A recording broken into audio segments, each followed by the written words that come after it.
আসসালামু আলাইকুম। এই হলো আমার সাজনা গাছ, আমার ছাদ বাগানের সাজনা গাছ। প্রচুর ফুল আসছে আলহামদুলিল্লাহ। গাছ ভরে ফুল, প্রত্যেকটা ডগায় ডগায়, প্রত্যেকটা ডালে ডালে ফুল ভরে আসছে। এখন সাজনা গাছের কিছু পরিচর্যা করতে হবে। প্রথম পরিচর্যা বলতেই, যখন ফুলগুলো দু একটা আমারগুলো বেশি ফুটে গেছে, এর মধ্যে আমি একবার স্প্রে করে দিয়েছি।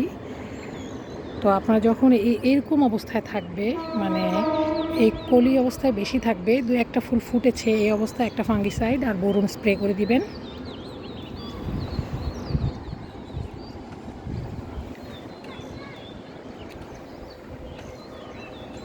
তারপর তার 3 দিন পরে ফ্লোরা স্প্রে করে দিবেন।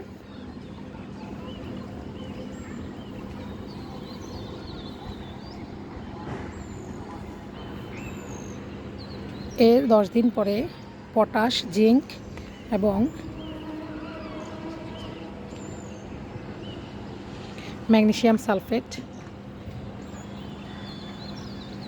একটা মিশ্রণ তৈরি করে স্প্রে করে দিবেন। তারপরে যখন সাজনা আপনার ধরা শুরু করবে, সাজনা বের হওয়া শুরু করবে, তখন আপনি মাটির সাথে একটা মিশ্র খাবার দিবেন। সেটা হলো, দেখেন মাটিগুলো কত ঝুরঝুরা। আগাছাগুলো ক্লিন করে পরিষ্কার পরিচ্ছন্ন করে তারপরে এটাতে একটা মিশ্র সার দিয়ে দিবেন। মিশ্র সার তো এর আগে বহুবার বলেছি, দেখিয়েছি, এখনও বলছি।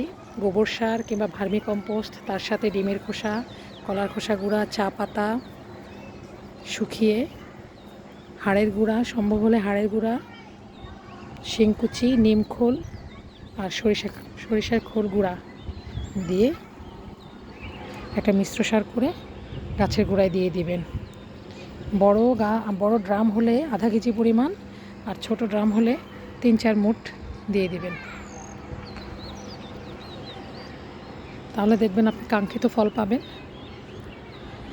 আর খুব বেশি কিছু না থাকলেও অসুবিধা নাই, আপনি শুধু চা পাতা শুকিয়ে দিয়ে দিবেন, তার সাথে ডিমের খোসা গুঁড়া, কলার খোসা গুঁড়া আর কিচেন ওয়েস্ট, যেগুলো আমরা ডিকম্পোস্ট করি, সবজি পচানো যেই সারটা আর কি, আমরা কিচেন থেকে যেটা পাই, যে সারটা, সেটা, কিংবা গোবর সার হলে গোবর সার দিয়ে দিবেন। খুব ভালো ফল হবে। যাই হোক, ভিডিওটা যদি ভালো লেগে থাকে লাইক, কমেন্ট, শেয়ার করে দিবেন। আজকের মতো এখানেই বিদায় নিলাম। আল্লাহ হাফেজ।